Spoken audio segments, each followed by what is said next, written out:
Hello everyone, কেমন আছো তোমরা? তোমাদের প্রিপারেশন কেমন চলছে? চলো আজকের ক্লাস আমরা শুরু করি। যারা চ্যানেল নতুন তারা চ্যানেলটিকে সাবস্ক্রাইব করে পাশে থাকো এবং যদি ভিডিওটি ভালো লাগে থাকে লাইক করে দিও এবং এই ভিডিওর ডেসক্রিপশন বক্সে হোয়াটসঅ্যাপ গ্রুপের লিঙ্ক আছে, সেই লিঙ্ক থেকে তোমরা অতি অবশ্যই হোয়াটসঅ্যাপ গ্রুপে জয়েন হয়ে যাবে। তাহলে দেখো এই কোয়েশ্চেনটি কী বলছে যে এই সিরিজে বি এর আগে এ কতবার আছে। তাহলে বি এর আগে এ কতবার আছে, তাহলে এক কথা বি এর আগে বলছে এ কতবার আছে, মানে এ বি কোথায় কোথায় আছে সেটা তোমরা খুঁজে বার করো এবং এটা কমেন্ট বক্সে আমাকে কমেন্ট করে জানিয়ে দাও। ঠিক আছে, বহুবার এই ধরনের কোয়েশ্চেন তোমাদেরকে করিয়েছি, কমেন্ট বক্সে কমেন্ট করে জানাও যে কতগুলো হচ্ছে অমনি।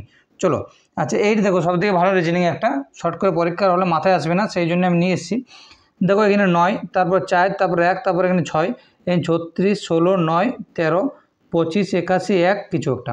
আচ্ছা একটা জিনিস লক্ষ্য করো, এই যে প্রত্যেকটার উপরে এবং তার নিচে সব স্কোয়ার সংখ্যা আছে। ঠিক আছে, মানে দেখো কীভাবে করেছে এইটা দেখো কীভাবে করে যাবে। তো √9 প্লাস √4 প্লাস √1, ঠিক আছে করেছে সমান আমার কী হয়েছে 6 হয়েছে। তাহলে দেখো কীভাবে আসে জিনিসটা একটু লক্ষ্য করো, খুব একটা ভালো রিজনিং। দেখো তাহলে এই দেখো √9, তাহলে √9 মানে কি আমার শুধু 3 বলতে পারি, √4 মানে কত আমার 2 বলতে পারি এটা, আর √1 মানে সে 1 হয় আমার। দেখো এগুলো যোগ করে দেখো 6 আসছে, 3 আর 2 5 একে 6, বোঝা গেছে কী হয়েছে। তারপরেরটা দেখো আমার সেম, তাহলে 36 আছে, তাহলে √36, তাহলে √36 প্লাস √16 প্লাস √9 আমার 9, তাহলে 36 হলে 6, ঠিক আছে। আবার √16 মানে হচ্ছে 4, আবার √9 মানে হচ্ছে 3, তাহলে দেখো 6 হচ্ছে 10 আর 3 13, তাহলে দেখো এখানে আমার 13 হয়েছে। তাহলে এইটাও সেম একই প্রসেস, এইটাও সেম একই প্রসেস। তাহলে এটা তোমরা আমার কমেন্ট বক্সে কমেন্ট করে জানাও যে এটা অ্যান্সার কী হবে। তোমরা আমাকে কমেন্ট বক্সে কমেন্ট করে জানাও এটা, ঠিক আছে। এটার কমেন্ট বক্সে কমেন্ট করে জানাও অ্যান্সারটা কী হবে। খুব একটা ভালো লজিক, এই লজিক তোমাদের পরীক্ষার হলে মাথায় আসবে না। চলো নেক্সট কোয়েশ্চেন চলে যাই। দেখো খুব ভালো কোয়েশ্চেন।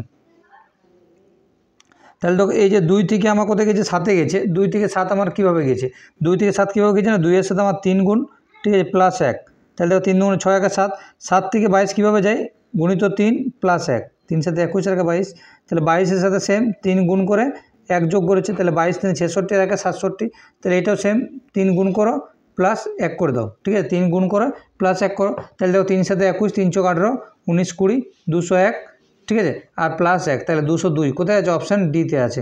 তাহলে অপশান ডি হচ্ছে আমার সঠিক অ্যান্সার, 202 হচ্ছে আমার সঠিক অ্যান্সার, বোঝা গেছে।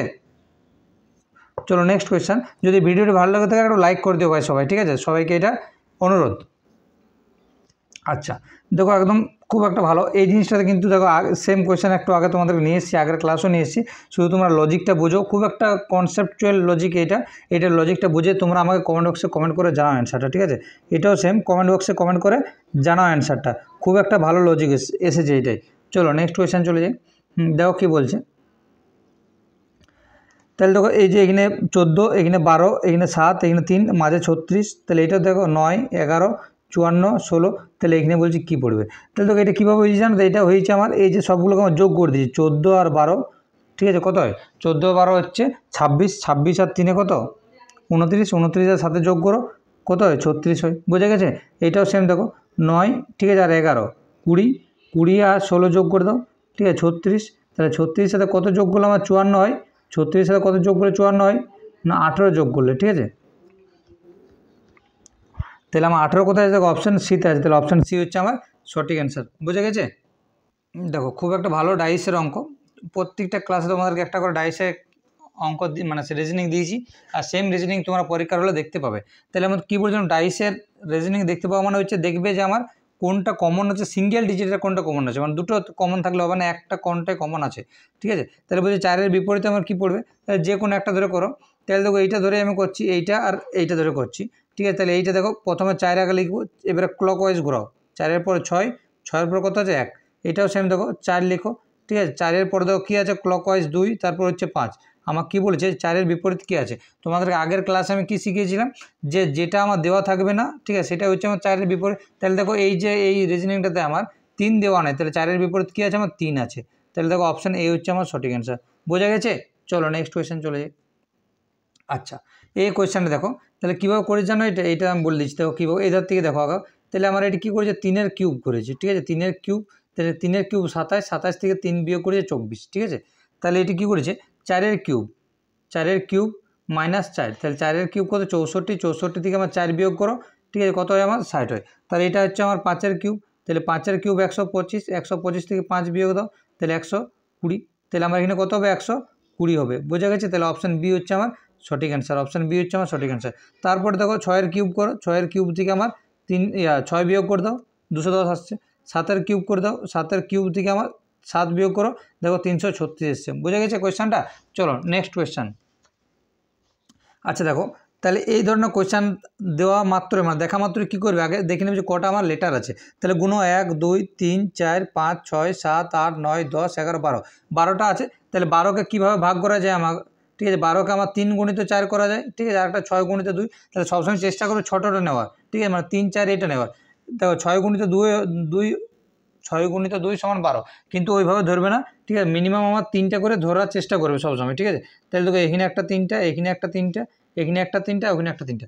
আচ্ছা একটা জিনিস লক্ষ্য করো যে প্রত্যেকটা একই এক জিনিস আমি একটা দেখতে পাচ্ছি, ঠিক আছে। তাহলে এখানে যদি আমি এ বসাই, ঠিক আছে, তাহলে এখানে যদি আমি বি বসাই, আর এখানে যদি আমি সি বসাই, এখানে যদি ডি বসাই, তাহলে দেখো আমার কী হচ্ছে যে এর 3টা এ, 3টা বি, 3টা সি, 3টা ডি। তাহলে আমার দেখো এ বি সি ডি কোথায় আছে, অপশান দেখো অপশান সিতে আছে। তাহলে অপশান সি হচ্ছে আমার সঠিক answer, A B C D. চলো নেক্সট কোয়েশ্চেন চলে যাই। আচ্ছা এটা আশা করছি, দেখো এই যে মাঝে যেটা আছে এ আছে, এই লিখেছি, ঠিক আছে, এইটা যেমন আছে সেরকমই লিখেছি, ঠিক আছে। তাহলে দেখো এই যে এইটা যেটা আছে সেটা লিখেছে, আবার এখানে যেটা আছে সেটা লিখেছে। তাহলে দেখো এখানে 2 নম্বরে যেটা থাকবে এন আছে, এন লিখো, ঠিক আছে। এইটাও যে লাস্টের ডি আছে, লাস্টের আগে এখানে ডি লিখো। এরপর দেখো আমার উলট পালট করছি, এইটা এদিকে এনেছি, তাহলে আমার এটা এদিকে এনেছি, আবার কেটা এদিকে নিয়ে গেছি। তাহলে এটাও সেম, সিটা আমার প্রথমে আসবে, তারপর আমার কী হবে, ই হবে।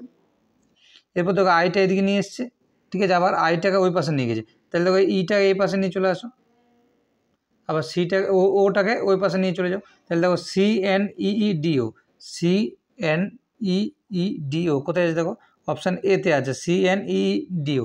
তাহলে দেখো ওই একই সেম লজিক করেছে, এল ওইদিকে নিয়ে গেছে, জি এদিকে নিয়ে এসছে। তাহলে সি এন ই ডিও এটা হচ্ছে আমার সঠিক অ্যান্সার। চলো নেক্সট কোয়েশ্চেন চলে যাই। আচ্ছা দেখো কে বলছে, মোহন একটি ফটো দেখিয়ে বলল, মোহন একটা ফটো দেখিয়ে বলল, তাহলে এটা হচ্ছে আমার মোহন, এটা হচ্ছে আমার ফটোটা।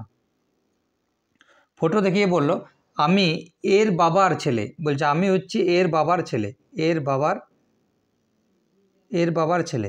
তাহলে আমি এর বাবার ছেলে, কিন্তু এ আমার ভাই নয়। তাহলে এ ফটোটা বলছে ফটোটার বাবার ছেলে হচ্ছে আমাকে মোহন, কিন্তু বলছে ফটোটার সাথে মোহনের যে সম্পর্ক সেটা কিন্তু ভাই নয়, মানে ফটোটা হচ্ছে মোহনের ভাই নয়। তাহলে আমি বলতে পারি ভাই নয় মানে এটা বোন হবে নিশ্চয়ই, ঠিক আছে, ভাই নয় মানে বোন হবে। তাহলে কী বলছে, দুজনের সঙ্গে সম্পর্ক কী, তা দুজনের মধ্যে সম্পর্ক কী, বোন হয় বোন হবে, না হয় দিদি হবে, অপশান এ হচ্ছে আমার সঠিক অ্যান্সার। বোঝা গেছে? বলছে ফটোর দেখিয়ে বলছে যে এর বাবা, মানে এই যে ফটোর বাবা হচ্ছে, ফটোর বাবার ছেলে হচ্ছে মোহন নিজে, কিন্তু বলছে ফটোটার সাথে মোহনের সম্পর্ক কিন্তু বোন নয়, মানে মোহনের বোন, মানে ফটোটার বোন না, ফটোটার ভাই নয় মোহন। তাহলে নিশ্চয় ফটোটার একজন বোন একজন মেয়ে, তাহলে মোহনের বোন বা দিদি হবে ফটোটা। চলো নেক্সট কোয়েশ্চেন চলে যাই। আচ্ছা দেখো হাসপাতালে কে থাকে, আমাদের ডাক্তার থাকে। তাহলে মন্দিরে আমার কে থাকে, বলো মন্দিরে আমার কে থাকে, মন্দিরে আমার অপশান এ পূজারি থাকে। বোঝা গেছে? হাসপাতালে আমার কে থাকে, ডাক্তার থাকে, তাহলে মন্দিরে আমার পূজারি থাকে। চলো নেক্সট কোয়েশ্চেন। আচ্ছা দেখো খুব একটা ভালো কোয়েশ্চেন,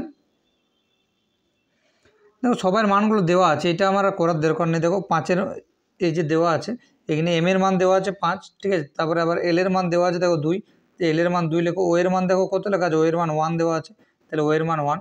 এবারে এ এর মান কত দেওয়া আছে, এর মান পার্সেন্টেজের চিহ্ন দেওয়া আছে, আবার ডি এর মান 3 দেওয়া আছে, তাহলে ডি এর মান 3। তাহলে দেখো 21% 3 কোথায় আছে, 21% 3 কোথায় আছে, 21% 3 অপশান এতে আছে, তাহলে অপশান এ হচ্ছে আমার সঠিক অ্যান্সার। বোঝা গেছে? চলো নেক্সট কোয়েশ্চেন চলে যাই। আচ্ছা দেখো এই কোয়েশ্চেনটা বুঝো, একটু বোঝার আছে। বলছে এক ব্যক্তি 7 কিলোমিটার পূর্ব দিকে যান, তাহলে এইটা হচ্ছে মেন, এখান থেকে 7 কিলোমিটার হচ্ছে পূর্ব দিকে গেল, যাওয়ার পর তারপর দক্ষিণ দিকে 2 কিলোমিটার যান, তাহলে দক্ষিণ দিকে গেল কত, আমার 2 কিলোমিটার গেছে। আবার বাঁ দিকে ঘুরে এবং 1 কিলোমিটার যায়, বাঁ দিকে ঘুরলো এবং 1 কিলোমিটার গেল। এরপর বলছে 1 কিলোমিটার যাওয়ার পর আবার বাঁ দিয়ে ঘোরে এবং 17 কিলোমিটার যায়, বাঁ দিয়ে ঘোরে এবং হচ্ছে 17 কিলোমিটার যায়, টোটাল হচ্ছে আমার 17 কিলোমিটার যায়। তাহলে বলছে প্রথম অবস্থান থেকে এখন সে কত দূরত্ব আছে, মানে এই যে এইখান থেকে সে এইখানে অবধি বলছে কত দূরত্ব আছে, ঠিক আছে। তাহলে আচ্ছা এইটা যদি আমি দেখো আমার তাহলে এই মানটা আমার শর্টকাটে বার করতে বলেছে, তাহলে দেখো এইটুকুটা হচ্ছে আমার 7, ঠিক আছে, আবার এইটুকুটা 1, তাহলে আমার এখন নিচটা কত চলে এসছে, আমার 8 চলে এসছে। আমার টোটালটা হচ্ছে আমার 17, ঠিক আছে, তার মধ্যে এইটুকুটা হচ্ছে আমার 2, তাহলে আমার বলতে পারবো যে এইটুকুটা হচ্ছে আমার 15, তাহলে এইটুকুটা হচ্ছে আমার কত, এইটুকুটা হচ্ছে আমার 15। তাহলে আমার এখন বার করতে কী বলেছে, এ পয়েন্ট থেকে এ পয়েন্ট আমার কত দূরত্ব সেটা আমাকে বার করতে বলেছে, এইটুকুটা আমাকে বার করতে বলেছে, ঠিক আছে। তাহলে আমার অতিভুজ স্কোয়ার কি, অতিভুজ স্কোয়ার সমান আমরা কি জানি, লম্ব স্কোয়ার প্লাস ভূমি স্কোয়ার। তাহলে লম্ব হচ্ছে কত আমার 15, ঠিক আছে, 15 স্কোয়ার প্লাস হচ্ছে ভূমি হচ্ছে 8, তাহলে 8 স্কোয়ার। বোঝা গেছে কোয়েশ্চেনটা? চলো তাহলে এদের করতে হবে 15 স্কোয়ার কত হয় দেখো আমাদের, ঠিক আছে, 15 স্কোয়ার কত হয় আমাদের বলো। তাহলে 15 স্কোয়ার হচ্ছে আমাদের 225, তাহলে দেখো 15 স্কোয়ার হচ্ছে আমার 225, আর 8 স্কোয়ার হচ্ছে 64, যোগ করে দাও, যোগ করলে কত হয় আমার 289 হয়, 289, ঠিক আছে। তাহলে 289, তাহলে অতিভুজ স্কোয়ার সমান কত এসছে, 289, ঠিক আছে, লিখে দিচ্ছি এখানে একটু ছোটো করে। তাহলে অতিভুজ স্কোয়ার সমান কত চলে এসেছে আমার 289, তাহলে আমি অতিভুজ সমান বলতে পারি আমার 17, কারণ 289 কার স্কোয়ার, 17 স্কোয়ার হচ্ছে আমার, ঠিক আছে। তাহলে আমার অতিভুজ সমান কত, আমি জানি যে অতিভুজ সমান আমার তাহলে 17, ঠিক আছে। তাহলে আমার যে এই যে এইটুকু মানটা আমার কত, এইটুকু মানটা হচ্ছে আমার 17 কিলোমিটার। তাহলে অপশান দেখো কোথায় আছে, অপশান দেখো, অপশান কোথায়, 17 অপশান এতে আছে, তাহলে অপশান এ হচ্ছে আমার সঠিক অ্যান্সার। বোঝা গেছে কোয়েশ্চেনটা? চলো আজ এই পর্যন্তই।